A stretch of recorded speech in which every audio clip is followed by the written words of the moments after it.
What's up, guys? Suris here, and I...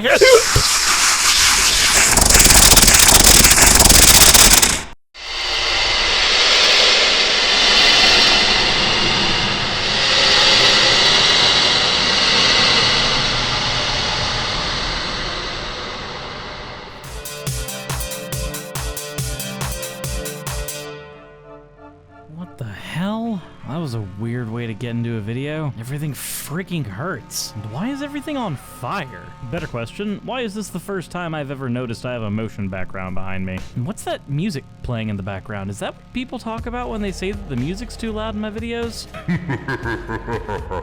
I see you're getting acquainted. Acquainted with what? It's just, what, is this hell? Not quite, but at the same time, yes. I'm sure you're looking for an explanation.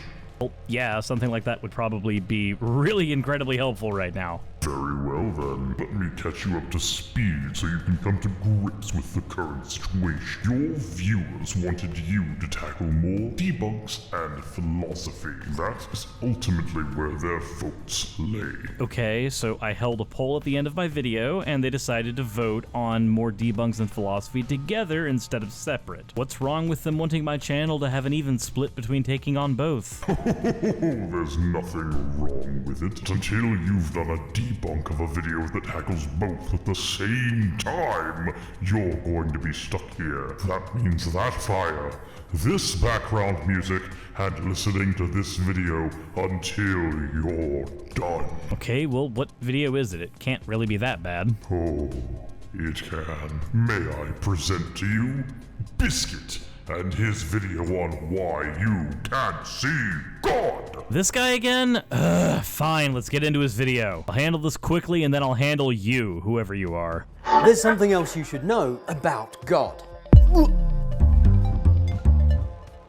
People often ponder about the possibility that there may be a man with a big white beard up in the clouds somewhere, known to some as God. That's not exactly what I'm pondering right now. Right now, I'm pondering why the disembodied voice sent me to hell. But I guess there are some people that do have the nagging question about God. So please, Biskit, let's see if you're as well informed on this topic as you were on homosexuality. Atheists will deny the existence of such a God, saying that the idea of a man like God sitting up in the clouds watching everything that we do is absurd. And they're absolutely right. This is not God. We have to get a few things straight. Most of the atheist arguments are based on denying a God or gods which have been conjured out of the imagination of human beings and have no basis in reality or the true teachings of Islam or monotheism. Actually, this is one of the reasons why several atheists I know will actually ask the theist to present their personal claim for God in order to take it on by its own. This is because, typically, whenever you're dealing with any type of claim, the best thing to do is to get the claim from the source. This is what prevents us from unintentionally strawmanning our interlocutors. Anything a human being could ever possibly draw or sculpt or indeed imagine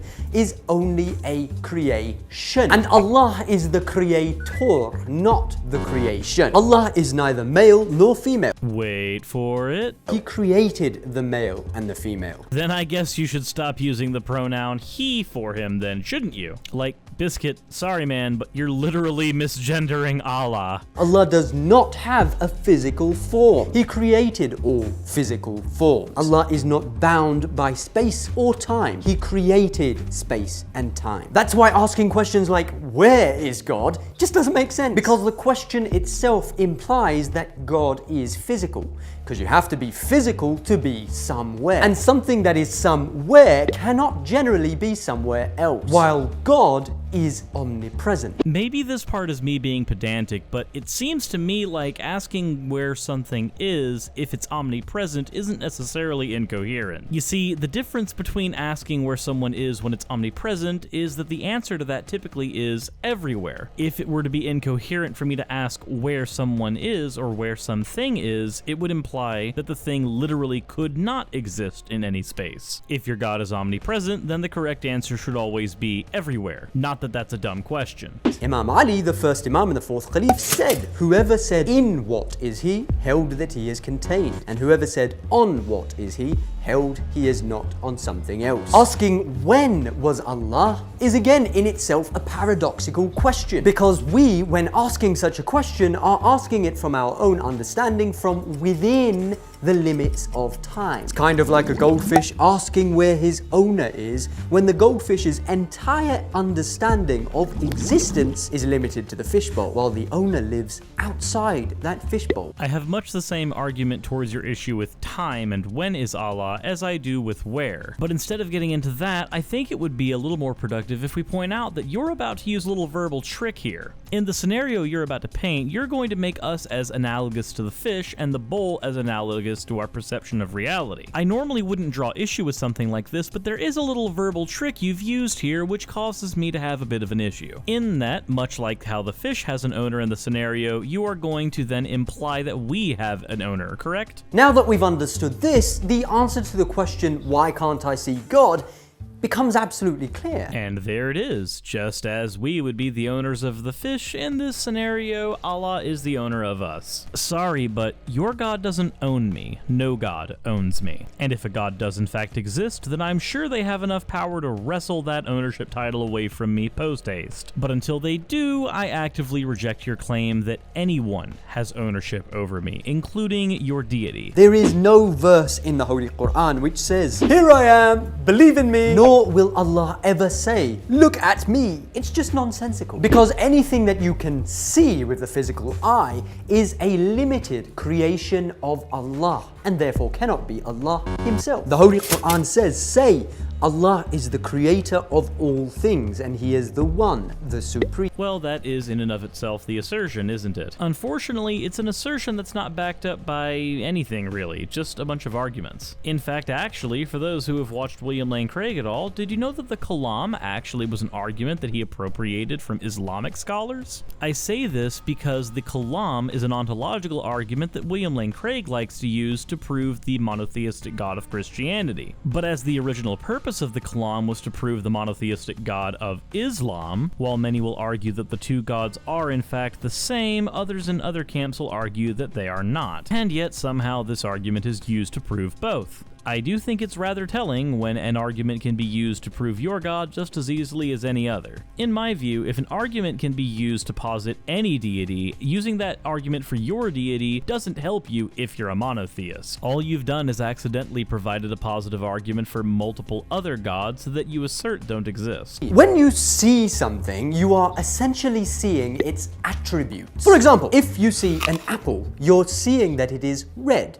It has a round shape, a stalk. These are the attributes of the apple. If you see a person, his or her attributes are that they have limbs, a head, a body, a face, etc. Now, associating physical attributes to Allah in the religion of Islam is known as shirk, a major sin. Wait a minute, assigning attributes to a monotheistic god makes it polytheistic? Based on the visual aid in your video, this is what I'm gathering from your argument. Sorry, but I'm just not buying it. There are some polytheistic gods that were said to have certain attributes, but if you were to justify the punishment of hell by saying that Allah is just, you would then be assigning an attribute to Allah, and at that point, would you then be saying that he's a polytheistic god? Or is this strictly for physical traits and not just personality traits? Then again, you can't seem to settle on a gender for your god, yet you'll be more than happy to call it a he, so I think the refutation here pretty much writes itself.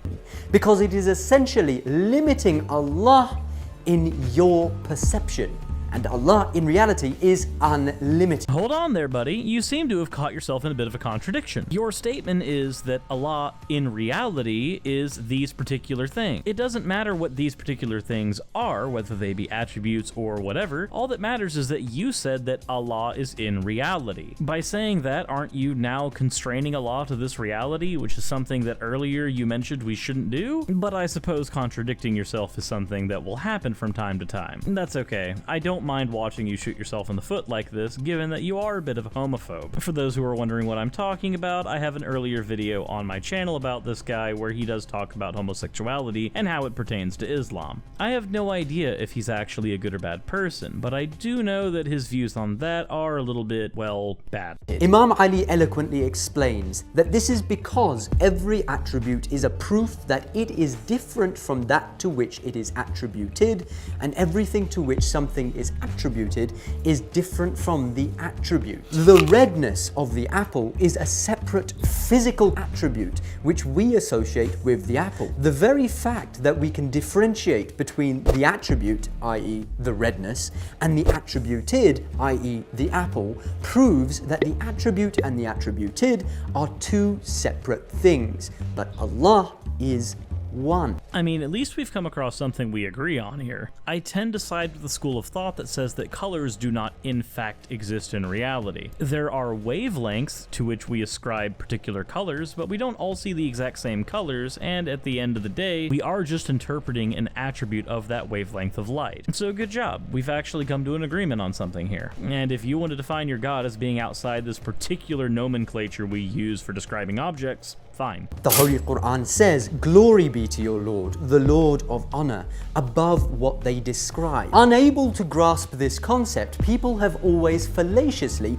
attributed partners to Allah. They try to visualize Allah as an all-powerful jinn or a man, or even try to show that he has begotten sons or daughters. The Holy Quran says, "And they make the jinn associates with Allah, while he created them, and they falsely attribute to him sons and daughters without knowledge. Glory be to him, and highly exalted is he above what they ascribe to him." Allah is not any kind of imaginable existence. Glory to the Lord of the heavens and the earth, the Lord of the throne of authority.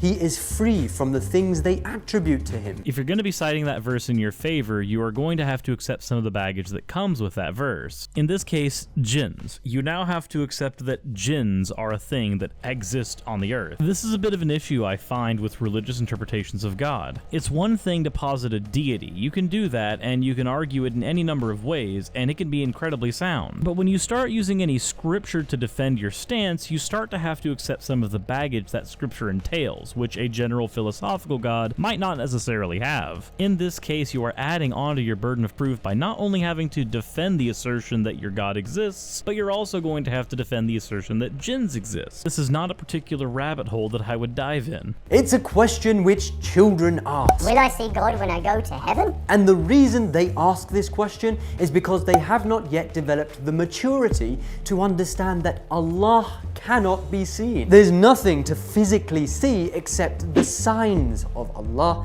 i.e. his creation. Actually asking if you're going to see a particular deity whenever you die is not just a child's question. It's a question many adults ask themselves all the time, especially when faced with difficult circumstances. I don't particularly find that question childish in any way, shape, or form, and the fact that you do and use it as a bit of a pejorative is not only off-putting, but entirely dismissive of, again, a legitimate question. When Imam Ali was asked, "Have you seen Allah?" he said, "Eyes cannot see him face to face, but hearts perceive him through the realities of belief. He is near to things, but not physically contiguous, and he is far from them, but not physically separate." Since human beings are limited physical creations, it is through the physical that we can gain an understanding of the metaphysical. I'd be very careful here as well, because metaphysics is a strictly philosophical department, and I'm not exactly sure you're willing to run down that rabbit hole as well as all the other ones you've already done. That said, we don't actually gain understanding of the metaphysical, even in philosophy, through the physical world. Even the best metaphysical arguments are still just posits and assertions, i.e. if two different philosophers come up with two completely different arguments for the metaphysical that are both sound, but they're arguing for two different types of metaphysicality, at what point are you actually gaining an understanding of the metaphysical versus just asserting what you think must be true about it? We can understand that greatness is a thing by perceiving the mountain. We can understand that love is a thing by witnessing the affection between a mother and child. And we can understand that beauty is a thing by observing nature, for example. But can you see beauty itself? Can the eyes witness love itself? Can you perceive what greatness itself is through the physical eyes? You can describe these things which you know to exist through physical things, but the only way that you can truly comprehend them is through the eyes of the heart. And Allah is the source of all beauties, of all love and all greatness. The source itself can never be seen, but the signs of that necessary existence, which can be observed through the limited physical dimension, can be seen. The Holy Quran reminds us, and when you said, "O Musa, we will not believe in you until we see Allah manifestly," so the punishment, the lightning bolt, overtook you while you looked on. There's something for you to look at. Now, atheists will sometimes come along and say, there are thousands of gods, why don't you believe in any of them? They'll say that they're smarter because they believe in just one less god than you. But they've missed the point. Allah does not need to be proven.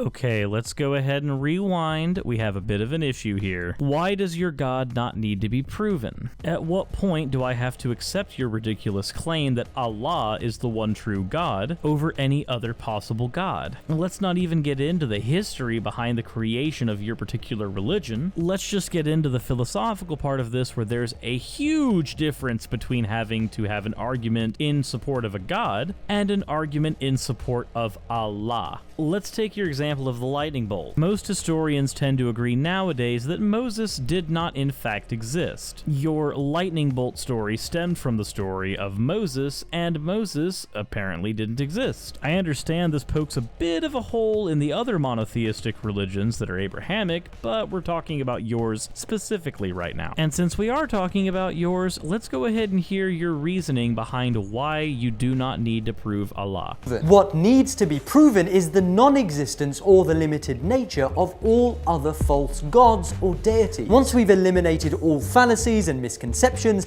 about false gods, Allah, the absolute oneness, the united being, the necessary existence, becomes absolutely clear. Well, we don't really need to disprove any of the other gods because you've already labeled them as false. We're only dealing with your God, and trying to shift the argument away from your God is not going to give you any points. This conversation is not about Krishna or Shiva or even Jesus. This argument is about Allah. Given that that's the case, we're going to be talking specifically about Allah and only about Allah. Diverting me into a conversation about disproving Odin or anything else is not going to do it. Also, given that your God shares so many traits with the Christian and Jewish God, I can only assume that disproving those, which is what you told us to do in our homework, would pretty much put the nail in the coffin for your God now, wouldn't it? That's why to be Muslim you have to first realize that La ilaha, there is no God, and then realize illallah, except the God, i.e. Allah. Many of those who claim to believe in God have actually not done the first step, i.e. rid themselves of any false gods. Ironically, atheists have. What remains is for us to recognize that there is something else, some force, some love, some mercy, which has a major role to play in life, the universe, and everything. There have always been a small number of people throughout the ages who have recognized the existence of one unified creator, while most people have always misinterpreted the reality and imagined false gods or deities of their own. Hinduism, for example, famously boasts many deities. Some say 33 million gods and goddesses. But some scholars state all deities are typically viewed in Hinduism as emanations or manifestations of a genderless principle called Brahman, representing the many facets of ultimate reality. Most ancient Greeks recognized the 12 major Olympian gods and goddesses, although philosophies such as Stoicism and some forms of Platonism used language that seems to assume a single transcendent deity. Great thinkers, prophets, philosophers, sages and scholars have, throughout the ages, tried to make clear to people the reality of the unified existence, the one God, the creator, whatever you want to call it, Allah, and that this Allah is unlimited. No physical attributes can be applied to it, nothing can be compared to it. Alright, so for those who aren't already aware, what he's talking about is the philosophy God. This is typically the God that is posited whenever you're dealing with arguments like the first cause. cause. It's all well and good to posit this particular God and argue about it until, your throat runs dry. However, that's not what Allah is. He just happens to share some attributes with the typically posited philo God. Christian philosophers will say that their God has the most attributes shared with the typical God of philosophy, and therefore is the God that must exist. Muslim scholars will claim the same for theirs, and given that they share very similar attributes, it can only be assumed that these gods are almost one and the same, so maybe they both are the philosophy God. Except the commonly posited God of philosophy doesn't throw people into pits of fire, nor has a son that was born of a virgin birth, nor did it create jinn. So by that I would reason that neither Allah nor Yahweh fall under the philosophy God, meaning that your statement falls in on itself incredibly hard. You are simply appropriating arguments used for a more vague deity and ascribing them to yours because you happen to like them. Oh, and the philosophy God doesn't care about whether or not you're a homosexual, because as far as I know, in most of the ways that it's posited, it doesn't have the capacity to care. Yet these are attributes that are ascribed to Yahweh and Allah constantly. People, in their inability to understand that there is a metaphysical existence which supersedes this physical dimension, end up associating concepts like greatness to things that they can understand. For example, if there's a person who recognizes that God is all-powerful, but then they associate power with a hammer, that's how you end up with gods like Thor with his hammer and Zeus with his lightning bolts, and even, as some modern Christians have understood it, God the Father of Jesus Christ. But when you break it down and contemplate, it becomes very clear that none of these gods have any real power. Oh, well, by all means, take that argument up with Christians. In fact, I have a few of them subscribed to my channel. So let me provide an argument for them that pretty much craps all over exactly what you're trying to say. If a god is all-powerful, then creating another human, much like every other human that has ever been created in that worldview, is certainly not outside that god's abilities. Having that one human be both himself and not himself would also not be outside of that god's abilities. So this particular all-powerful God could indeed be Yahweh in this worldview. Simply having the capacity to create a son of sorts is not an argument against this God. So I'm sorry, but you don't get to knock the Christians out of the ballpark this time. As far as Thor and Zeus, well, I have a polytheist friend who might want to have a chat with you. Nobody really believes in their heart of hearts that a physical God with limbs or a head or a body which can be seen, felt, heard, or sensed actually has absolute power. And when such false attributes are applied to the Creator, people subconsciously distance themselves from the reality of the omnipotent Creator, who or which is everywhere and in everything. The Holy Quran states, "And certainly we created man, and we know what his mind suggests to him, and we are nearer to him than his life vein." And when people give attributes to Allah in their minds, they limit him, and through this association, they essentially distance themselves in their minds from him. This is the problem that shirk, associating others with Allah, has. Because the moment someone distances himself within his own mind from Allah, it paves the way for all sorts of ignorance. I don't think it's ignorant to be skeptical of Allah, and it's most certainly not ignorant to posit certain attributes for any god. There isn't a shred of ignorance in the statement, if the thing is, what are the thing's attributes? Much like when earlier in the video you argued that certain questions were like that of a child, verbiage like this is dismissive and in fact dissuades people from having any type of productive conversation on this topic. But that's exactly what a video like this is meant to do. It's not meant to spark conversation, it's meant to squash it. And ignorance is the real enemy of humanity. This is why Prophet Ibrahim broke the idols, why Moses opposed the Pharaoh,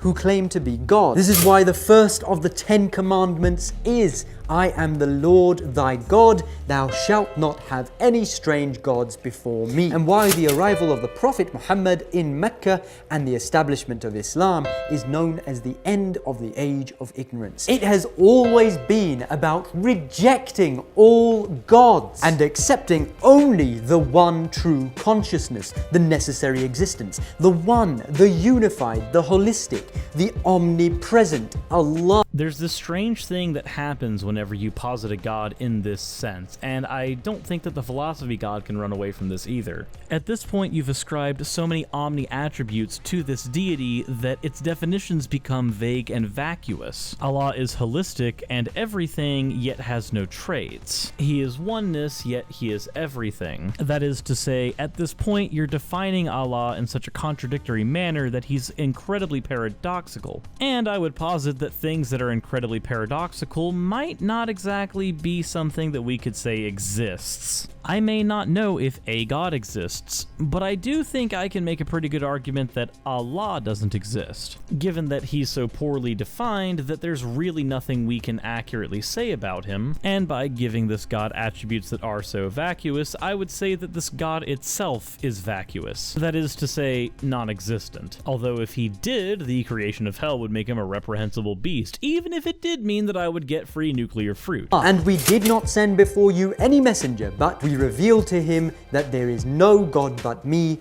therefore serve me. If the message had been, you used to worship the hammer god, but now you'll worship the lightning god, or you used to worship the white god, now you should only worship the blue god,